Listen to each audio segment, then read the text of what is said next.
গায়ে হলুদ কমপ্লিট হয়ে গেছে, এবার এটাকে ফ্রিজে ঢুকিয়ে দিতে হবে। ব্যাস, ফার্স্ট ক্লাস। এটা ভেজানো থাকুক 2-3 ঘন্টার জন্য। সর্ষে ভাপা মানে সর্ষে ইলিশ পোস্ত দিয়ে করার জন্য কড়াই বসিয়ে দিয়েছি।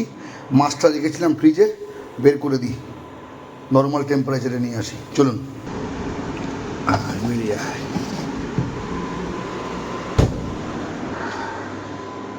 এই এসে গেল।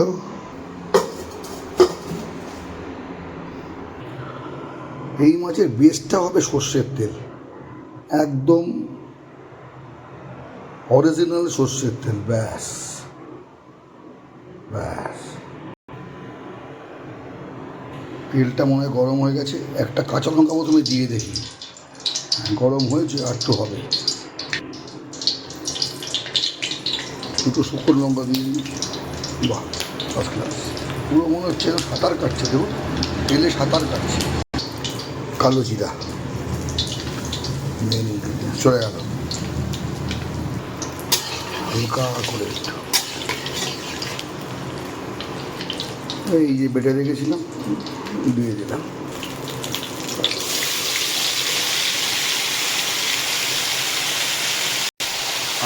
আরে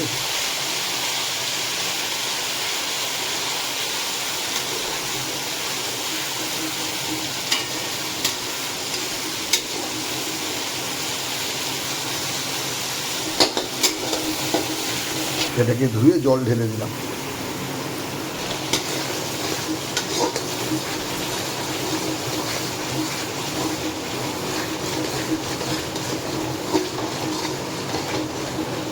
এক দুই হাফ, এক দুই হাফ, এটা হচ্ছে স্টাইল।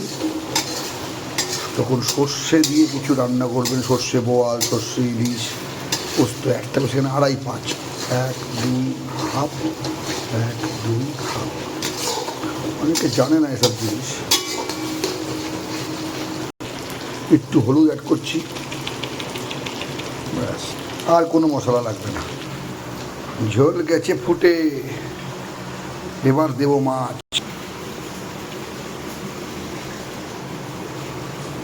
আহা রে,